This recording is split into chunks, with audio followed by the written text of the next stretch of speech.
Egunak eman ditugu bulego honi begira, segurtasun nuklearreko batzordea da. Hainbat bilera egin dituzte astean zehar eta azkenean gaur esan dute Garoñak zabalik jarraitu dezakeela.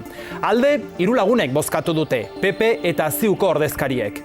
Erabakiaren kontra 2 ordezkari sozialistek. Gainera, salatu dute, gobernuaren presioa izan dutela.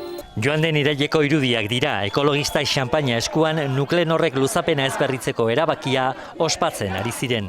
Garoña ixteko aurreneko pausutza zuten, baina Garoñak beste urtebetez jarraituko du zabalik. Hori bai, zabalik baina argindarrik sortu gabe.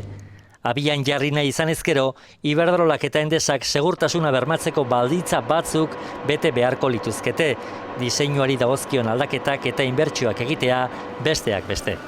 Erabakia jakinda, ekologistek ez dute zer ospaturik alderantziz. Greenpeaceren ustez, segurtasun nuklearraren kontseiluaren erabakia politikoa da. Erakunde horrek sinesgarritasuna galdu omen du. Greenpeace lamenta profundamente la pérdida de credibilidad que esta decisión política del CSN ha prevalecido y ha tenido sobre las condiciones y los criterios técnicos que preservan la seguridad nuclear. Iritzi berekoa da Araba Garoñari gabe plataforma. Gauza argi bat dago, ez da kontseilu independiente bat, bere kredibilitatea hutsa da momentu honetan, eta bere konposizioa politiko hutsa. Bi talde ekologistek uste dute interes pribatua gailendu zaiola gizartearen interesari. Greenpeacek auzitara eraman du gobernua.